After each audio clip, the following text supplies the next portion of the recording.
Don't forget to like, comment, and subscribe.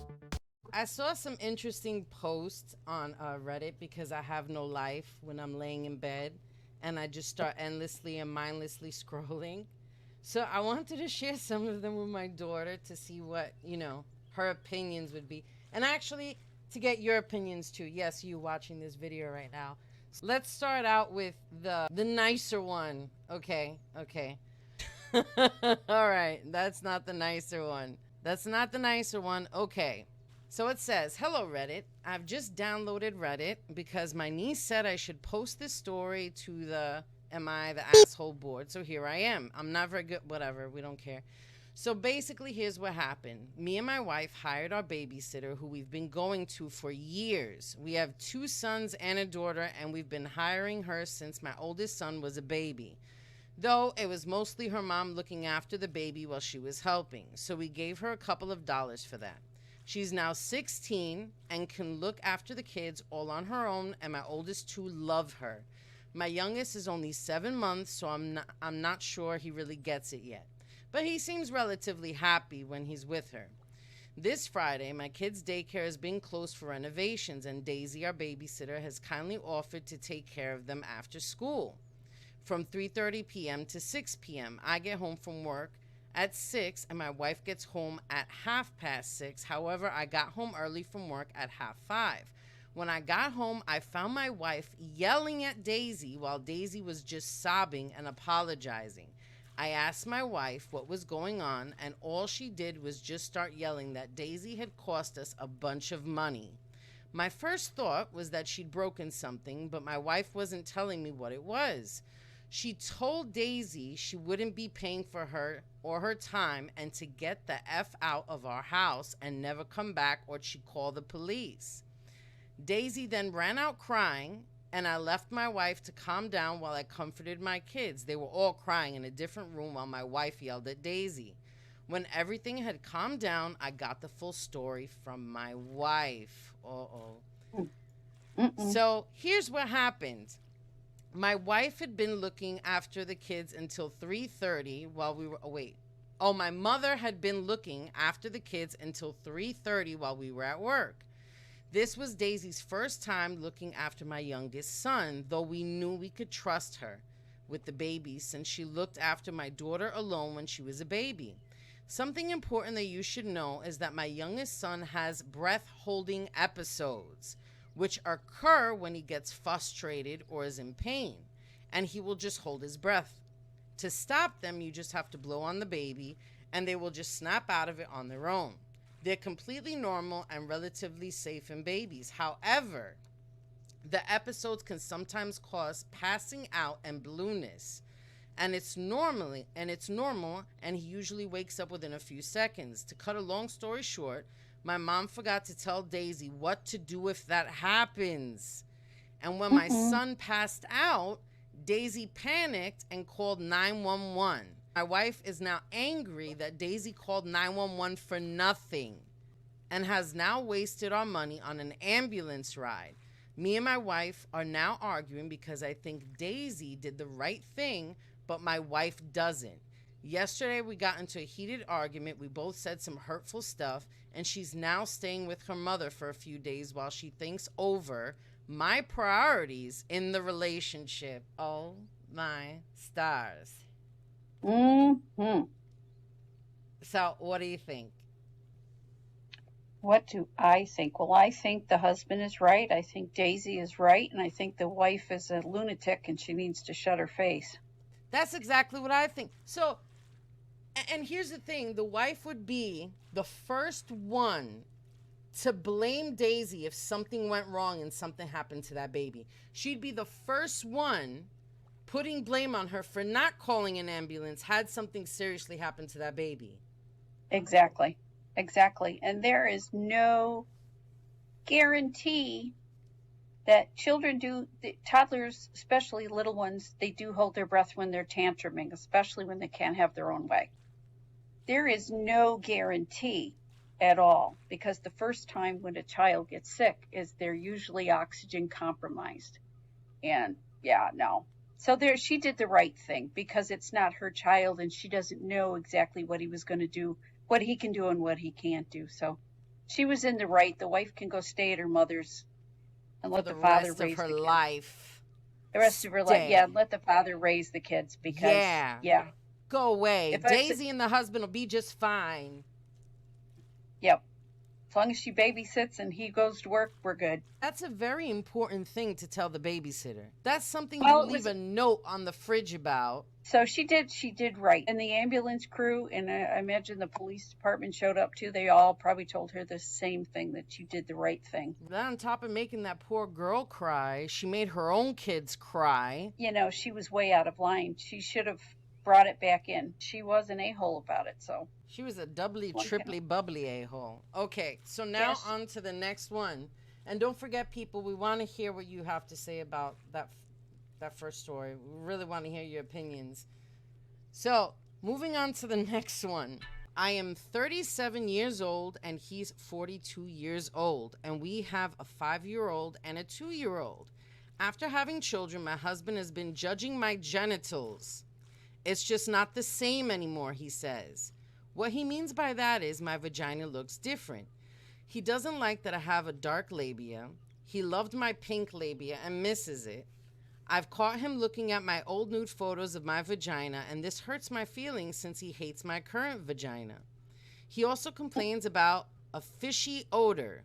I've been to my gynecologist, and I don't have anything. I have a perfectly healthy vagina. My diet is also pretty decent. I've spoken to my doctor and I'm not doing anything wrong with my vaginal health. I've rubbed my genitals and smelled my hands and it does not have a sweaty odor, I would say, but I don't think it's supposed to smell like roses. My husband's genitals don't have a weird odor, but I'm assuming our sweat glands are just different. He hasn't went down on me since I was pregnant with our first, and he's just disgusted by my vagina now. I asked him to go down on me 6 months ago, and he tried, and he gagged and told me he's not into it anymore.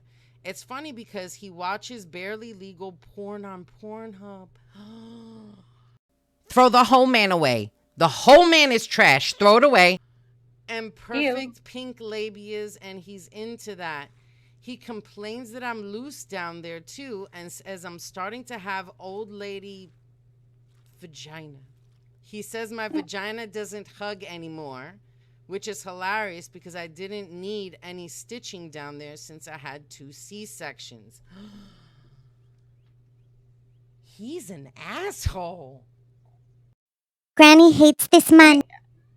And I would almost guess he's stepping out on her. Yep, because if he's going to be so critical, he's got to understand she's 42 years old. She is what we call perimenopause. So that process can start as early as 40 years old. Right. And you're not going to have the same structure that you had when you were 20 years old. It's just not, your body settles because why? You're getting older. Right. He's being so nitpicky so that she'll be turned off by him. Just needs to come clean.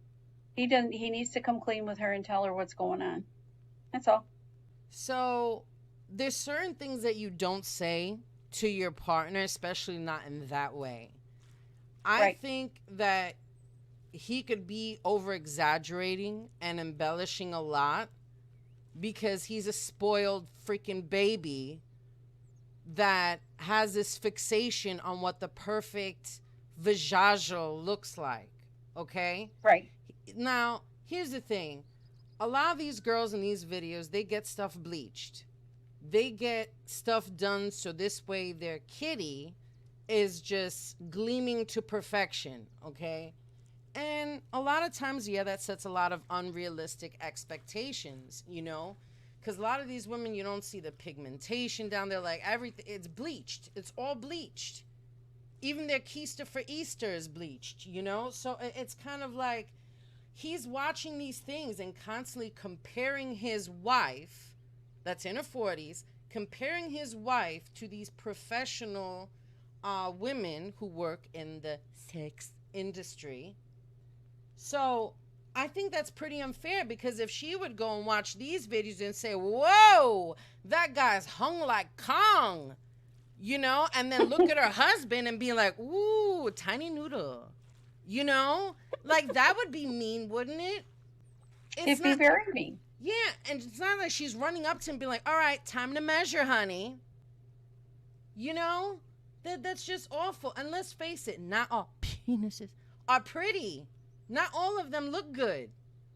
You know, some of them are bent to high hell and abused from these men watching these things. And here's the thing, you know, if you're gonna watch adult videos, and here's the thing, that's on you. That's a person. I have nothing against sex workers. I have nothing against any of that. You know, as long as it's legal, as long as it's consenting, as long as it's, you know, you know, you know. Sure. So, but Absolutely. for him to just, you know, I'm sure if the tables were reversed, if the roles were reversed, and she would have go up to him with a ruler and she would start saying, hey, you know, are you sure you're not pregnant? You got a little bump there or something.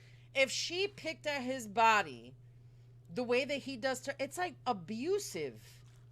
Oh You yeah, know? no, he'd crap all over himself. He would go crazy. He would He'd go be feral on livid. her. Yeah. He'd be Yeah. livid. He wouldn't be able to handle it. This is a type of emotional abuse that scars people. You know, if you think that there's an odor, there's something wrong with your spouse, there's a very loving way to address things and bring them up and talk to your spouse about it. You don't go and just, you know, this whole gagging thing. He could have hid that. He could have hid that. He Yeah, could it's have a hid ploy. that.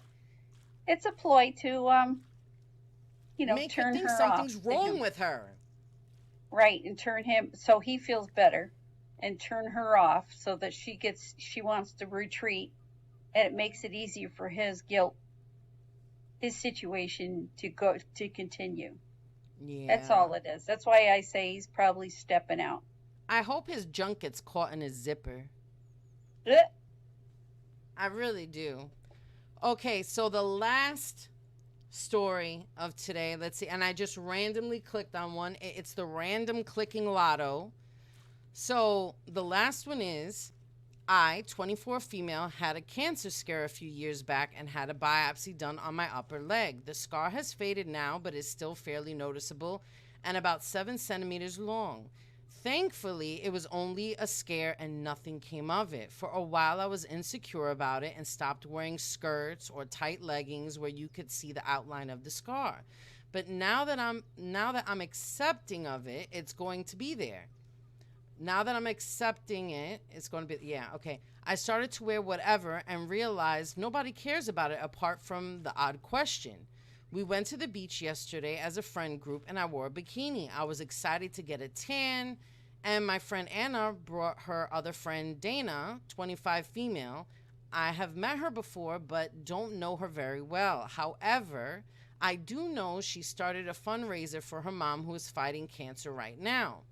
Dana's family situation is quite difficult as her dad passed away recently and her mom has stage 4 and Dana is struggling a lot.